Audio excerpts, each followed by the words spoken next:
I am Michelle Obama, and this is the Michelle Obama Podcast. Using her very public platform, Michelle Obama is discussing what's often a very private topic, mental health, including her own. I know that I am dealing with some form of low-grade depression, not just because of the quarantine, but because of the racial strife. Talking with journalist and close friend Michelle Norris, the former First Lady taking a swipe at the current White House. Just seeing this administration, watching the hypocrisy of it day in and day out is dispiriting. While opening up about her personal struggles during quarantine. There have been periods throughout this quarantine where I just have felt too low. You know, I've gone through those emotional highs and lows that I think everybody feels, where you just don't feel yourself. At times, losing sleep, not wanting to work out. Especially troubling, she says, the racial injustices. It is exhausting, and it has led to a weight that I haven't felt in my life in a while. Heavy, she says, but still hopeful. The depth, the sustained vigor, the diversity, the peaceful nature of these protests, that helps me sleep at night. So how does she deal with it? Sticking to a routine is key, she says, as well as knowing herself and what brings her joy. I fought to continue to find a way to stay connected to the people in my life who bring me joy, and my girlfriends, my husband, my kids. It's the small things. It's the small rituals, right? For me, there's no magic to it, but it is effort, right? Because you have to recognize that you're in a place, a bad place, in order to get out of it. And she ends the podcast by giving some more advice on dealing with these tough times, but speaking specifically to the people she says are out there pushing for change. She tells people to listen to your spirits, listen to your bodies, and when you need a moment to recharge, take that moment and do not feel guilty about it. Certainly good advice for all of us, Savannah.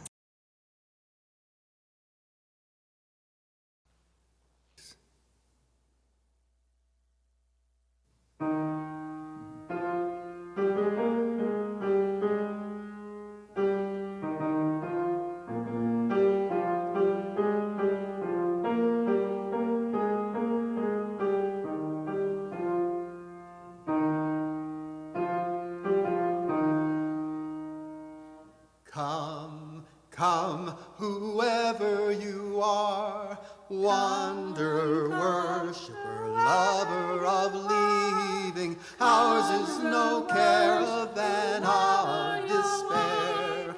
Come, yes, again, whoever you are, wanderer, worshiper, whoever you are, ours is no caravan, lover of leaving. Ours is no caravan of despair.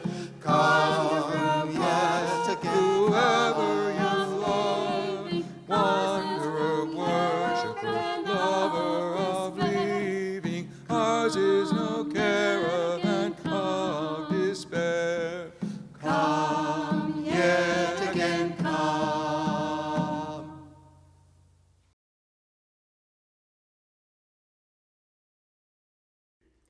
Love is the spirit of this church, and service is its law.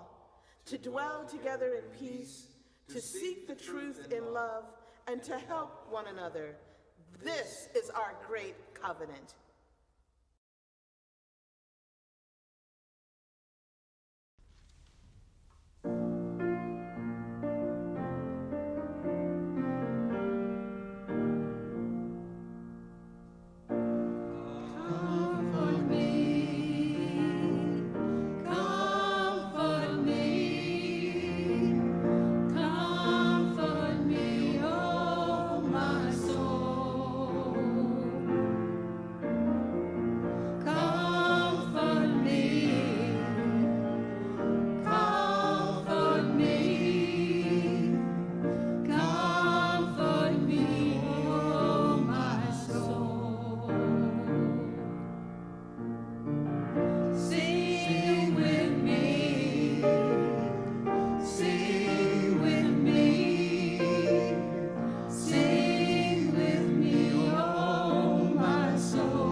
Hello. I have a question for you as we start our time for all ages today, and that is, have you ever noticed that your body tells you a lot of things?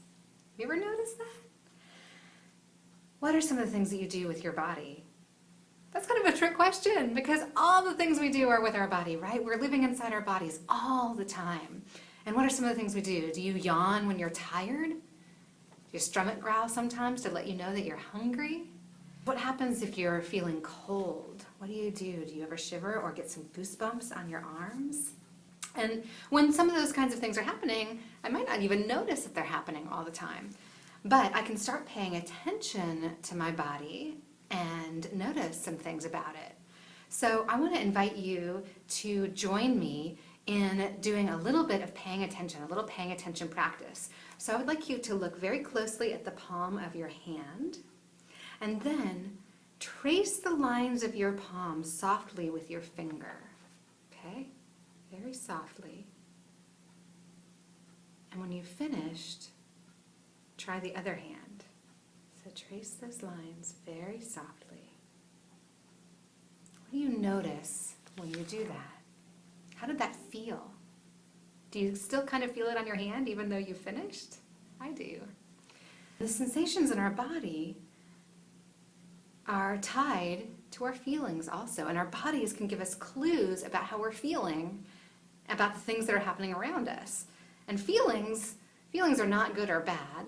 They're something we all experience, and in our household we say a lot that it's always okay to feel how you feel, right? It might be okay or not okay the way you express or behave about those feelings, but it's always okay to feel the way you feel. So what are some of the different feelings we might have?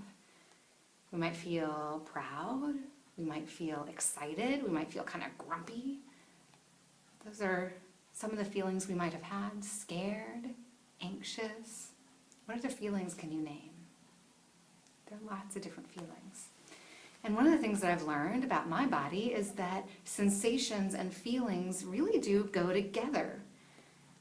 Now, sometimes when I'm sad, think about the way you feel if you feel really sad. Sometimes I feel like I have a lump in my throat, and it gets like really hard to talk, or sometimes even really breathe much. Soon I might start feeling tears, and crying sometimes helps me feel better. Crying is a nice way to let go, to release some of those feelings of sadness. So I want to practice something else now, another invitation. I want to invite you to wrap your arms around yourself and give yourself a gentle hug, just gentle. Then maybe rub your arms up and down and squeeze a little tighter and see what feels best to you. Do you like a gentle squeeze or a tight hug? Yeah. Sensations and feelings are like the waves in an ocean. Have you ever seen ocean waves? Some come crashing in, while others roll in gently, and they always come and go. We can't stop the waves from coming, but we can pay attention to them so that they don't knock us over. I think all of us feel like we're in danger of getting knocked over by feelings sometimes. And maybe these days even more than at other times for some of us, that we're living in a time that's really tough in some really real ways. And so the more that we are able to make friends with our bodies and pay attention and listen to what our bodies and our sensations are telling us, the more we'll be able to help ourselves or even notice somebody else in our family or that we're with to be able to get themselves unstuck. Sometimes it feels like we might get really stuck in those tough feelings. And so I invite you this week to pay attention to that body of yours. Everything you experience comes through your body, and a body is a wonderful thing to have. And everybody's body works a little bit differently, and the things that might work for you to help you when you are having a hard time, when you are feeling really sad, or when you're feeling really upset, might be different than from somebody else, but you can learn what works for you and what works for the people around you and help them, because it's also always okay to ask for help. And when you're feeling overwhelmed and like you're going to get knocked over if you're trying to do it on your own. So let's practice one last thing together, which is Listen right now to your body and what it's telling you. How does your body want to move right now? Thank you so much for sharing this time with me this morning.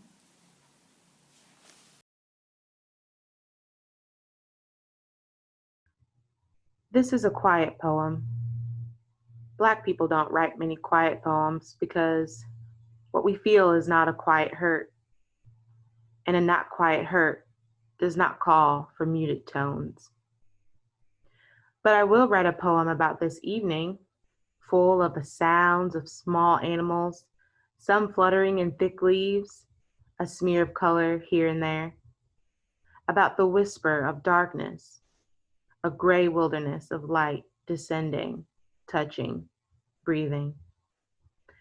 I will write a quiet poem, immersed in shadows and mauve colors and spots of white fading into deep tones of blue. This is a quiet evening, full of hushed singing and light that has no ends, no breaking of the plains or brambles thrusting out. If I were sitting on the banks of the river, I would write poems about seaweed or flotsam making their way to the end of the sea, or the expanse of the bridge that falls into the sky. If a flight to nowhere curled waves of air beneath my feet, or framed my vision, a poem would draw images from wings of the jet, filling corners of clouds. But my blue room, where I die each night, frames this poem. The curtain is striped blue on white, the walls the color of twilight, just before death of the sun, and the doors pale as the morning sky. And so I write a blue room poem. My mind penetrates walls and hangs like mist on the wake of trees swaying low over the town. Only the crickets know I am there, and they sing songs to the low touching wind. Only they will know. I have passed over the earth, gathering periwinkles and ivy to take to the hills. This poem plants itself and grows like the jasmine coating my fence, and creeps over the page like holly fern, and bores into the depths of my mind like the wild palm that sentinels my yard center, spreading fan-like at all points caught up in a web of light, a ring of gold painting the earth.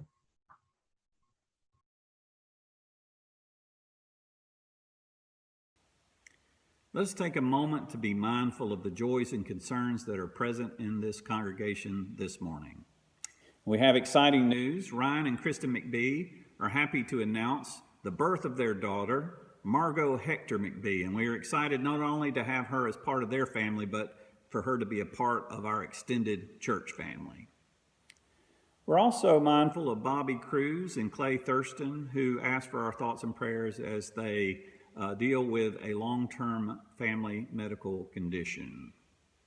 And we are mindful of Beverly Clark, whose partner Bobby Clark asks us to hold her in our thoughts and prayers as she recovers from a hospital stay.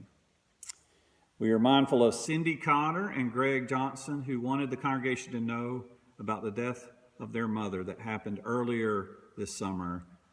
Their mother, Carol Johnson, was a long-term member of the Oak Ridge Unitarian Universalist Church. So let us hold their family and both our church communities in our thoughts and prayers this morning. We are mindful our former church secretary, Nina Lee Braden, is at home recovering from an injury. And we are mindful of Kate Benson, who is home recovering from knee surgery, continuing to recover from knee surgery. So let us enter into the spirit of prayer. There is a proverb that says, "There is a crack in everything God made. That is how the light gets in." In that spirit, let's enter into a time of meditation together. O Holy One, who is known by many different names, but sometimes felt most profoundly in the deepest, quietest moments of stillness. Help us to heal in this hurting time in this time of anger, hatred, demonization, polarization, and conflict. In this time of hurricanes, wildfires, rampant unemployment, and pandemic school openings. In this time of anxiety, fear, depression, and grief. Help us to heal in the broken places in a way that still allows the light to come in, so that our lives can be illuminated by the joy of the birth of a child, the humor of a friend, the kindness of a neighbor, the compassion of a stranger, the courage of a protester, the wisdom of our wisest leaders, and the hope of all those who work for peace, justice, reconciliation, and healing in the world. Help us all to become better instruments of that peace, so that together we can let the light in. So may it be. Amen.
Good morning, welcome to TVUUC. My name is Claudia Presley and I'm the Director of Administration. Today is a Generosity Sunday. That means that all contributions that come in that are not marked as a pledge go to the General Operating Fund of TVUUC. The way you can give is to go to tvuuc.org/give, or you can text give to the number 73256, type in TVUUC and the amount that you would like to give. Once again, thanks for joining us and have a blessed day.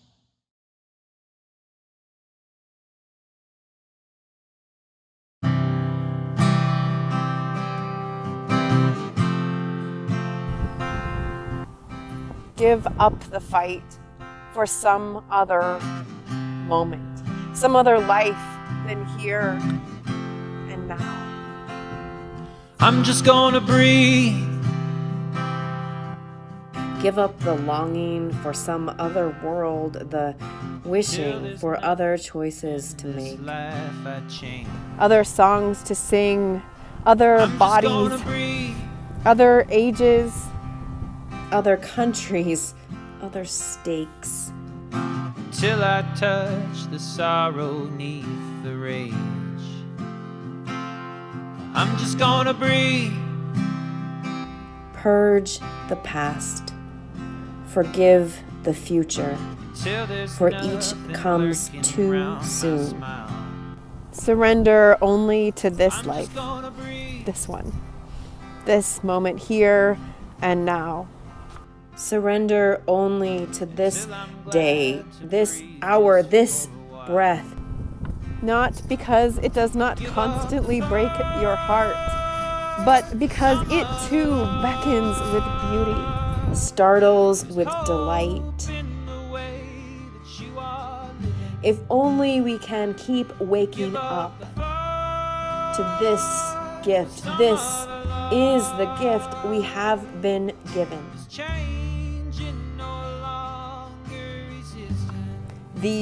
These body clothes. This heartbreak, it's ours. This pulse, it's ours. This breath. This light. These friends. This hope. All we can do is remember ourselves here. I'm just gonna breathe. All a part of it all. Still growing together. I'm just gonna breathe.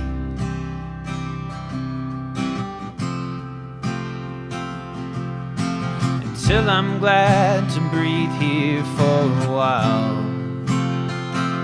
We'll give up the thought for some other love. There's hope in the way that you are living. We'll give up the thought for some other love. It's changing, no longer resisting. Come on and breathe, breathe, breathe. Come on and breathe, breathe, breathe. It's gonna breathe, breathe, breathe. Come on and breathe, breathe, breathe. Give up the fight, breathe, breathe. For some other life, breathe, breathe. Give up the fight, breathe, breathe. For some other life, breathe, breathe. I'm just gonna breathe.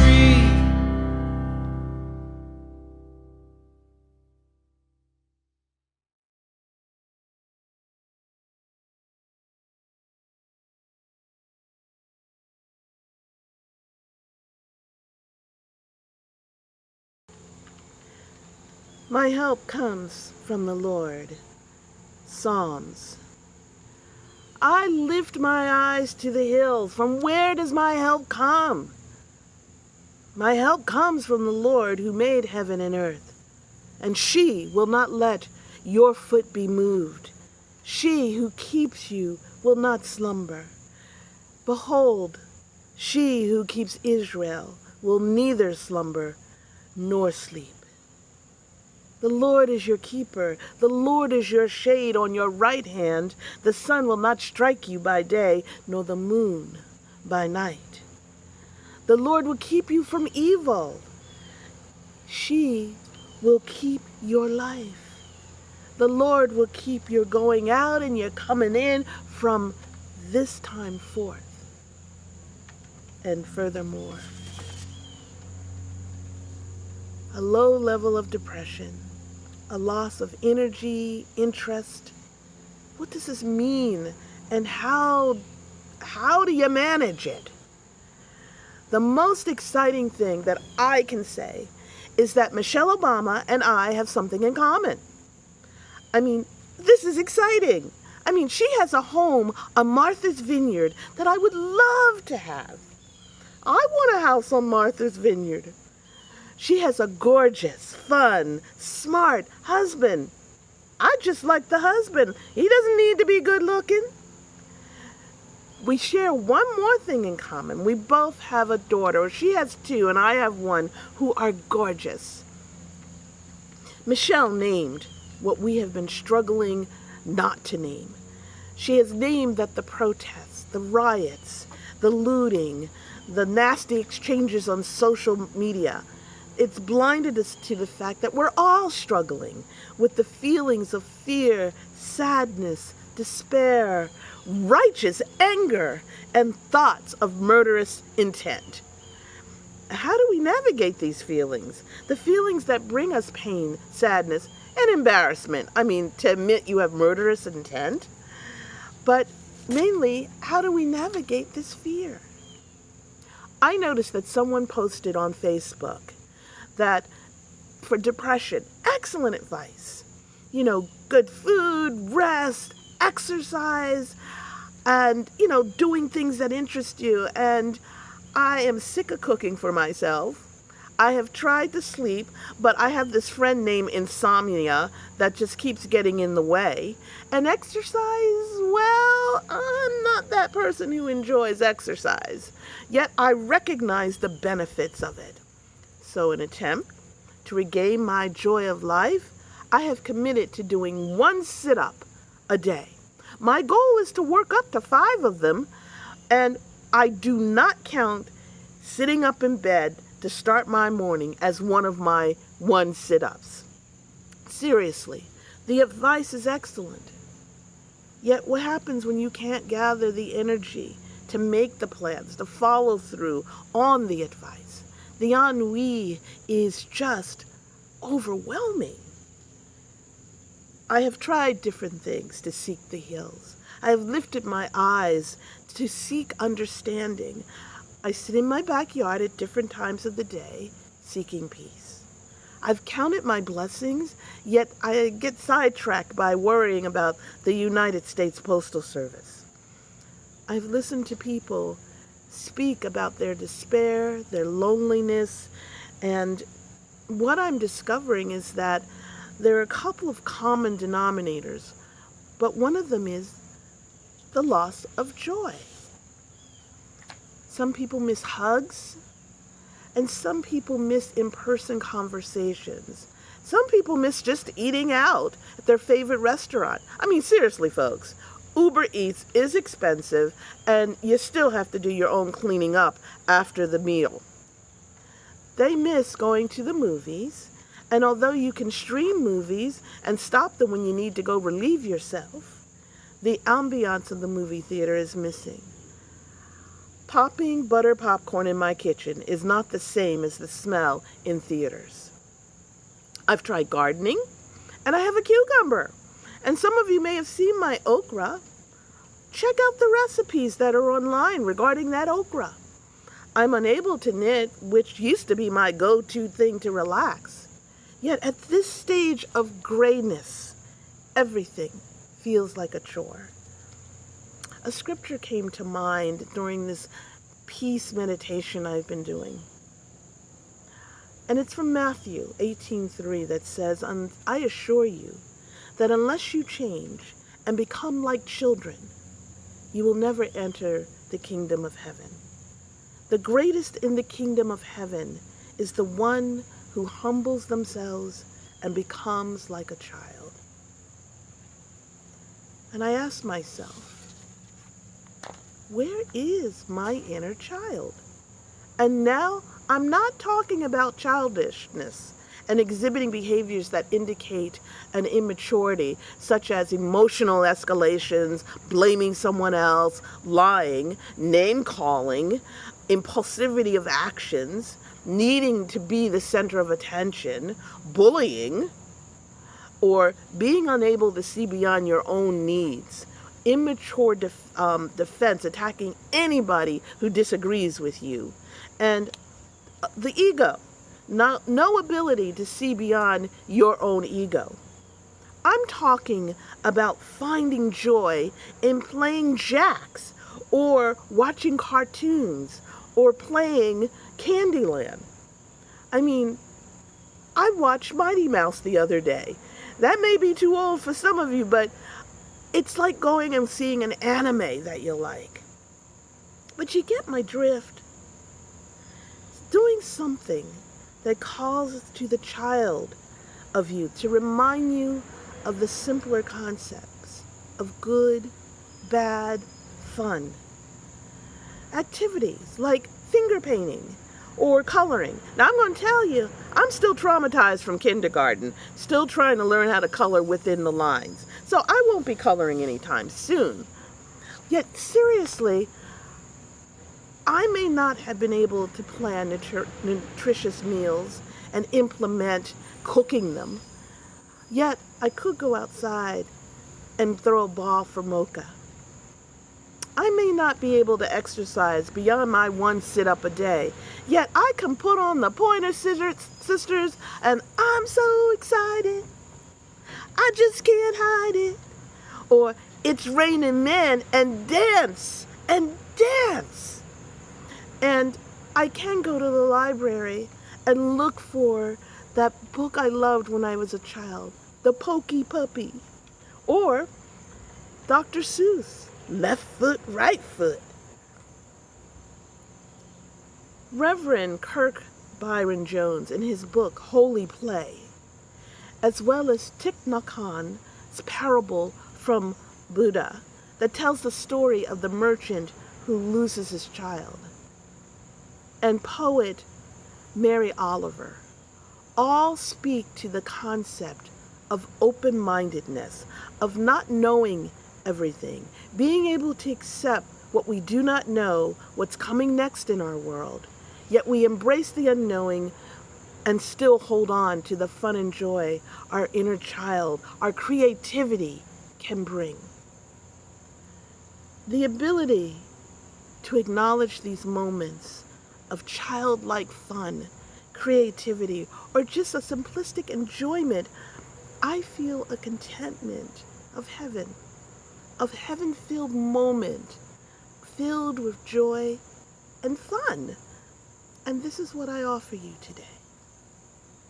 Find your child.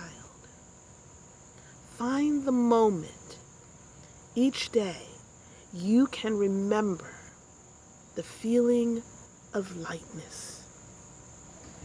I grew up in a physically abusive home, yet I remember moments of contentment, hiding under the covers with a flashlight, reading a book, watching Star Trek, even when my parents thought it was too weird. Yet when Martin Luther King said that Uhura was the bomb, it became a great show.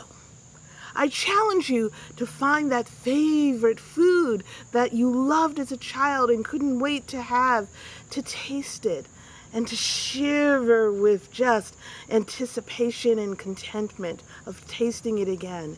I ask you to remember wiggling your toes in sand or dirt or in the grass or water, and remember the sensual feel on your toes, your skin. We have senses that we have been given that are supposed to make our lives enjoyable, and we forget this because they're dulled by the grayness of worry, fear, sadness, and pain. Channeling the child that helps us to reclaim these basic moments of happiness will help us reclaim our joy. Allow the holy to embrace you with childlike enthusiasm you bring with your choice to seek joy. We are creatures that can create joy in many simple ways. Sometimes the joy comes through meditation, snuggling under your covers before it's time to get up. We can seek those little simple moments that help you remember the grace of joy. You can go look in your garden and peek and see What new miracles await you there, even if it's fungi? Finally, instead of the self-isolation or embracing it with our fears and our uncertainties, fear of dying, becoming ill, or any of the other fears that have arisen, we could, as Maya Angelou say, even the stars look lonesome. We need to remember and to teach our children that solitude can be a much desired condition. Not only is it acceptable to be alone, at times it's positively to be wished for. It is in the interludes between being in company that we talk to ourselves, and in silence we listen to ourselves. Then we ask questions of ourselves, and we describe ourselves to ourselves, and in the quietude we may even hear the voice of the holy. Further, in hearing the voice of our inner child, our Holy One, we seek the holy in play. We accept that even at the worst of times, we can still find in our struggles the joy of life, that life should go on. So, go play.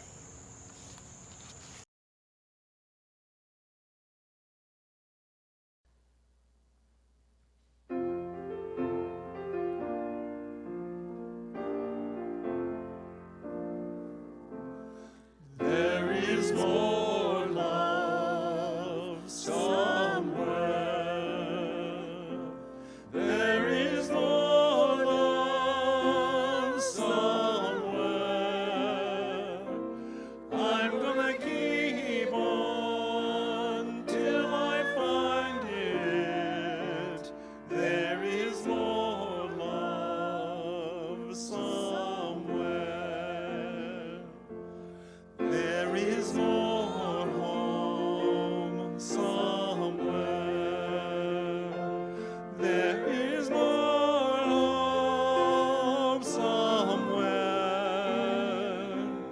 I'm gonna keep on till I find it. There is more home somewhere.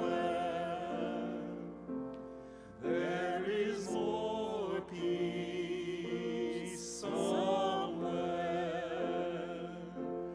There is more peace somewhere. I'm gonna keep on till I find it. There is more peace somewhere. There is more joy somewhere. There is more joy somewhere. I'm gonna keep on till I find it. There is more joy somewhere.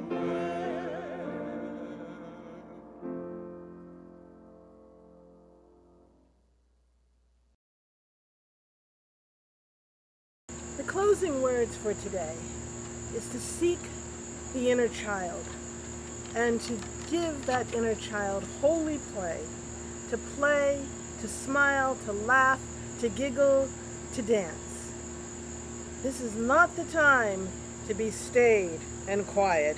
This is the time to be wild and to know that you have the ability to be creative and find one moment a day to remember your child. Go in peace.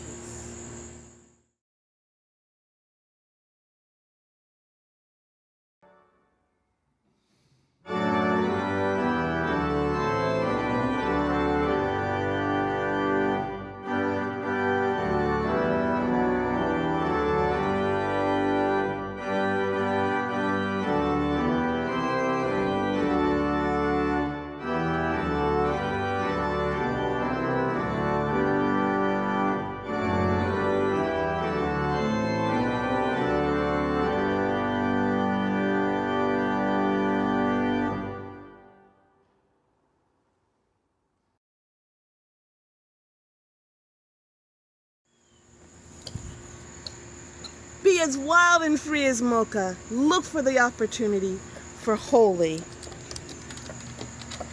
play.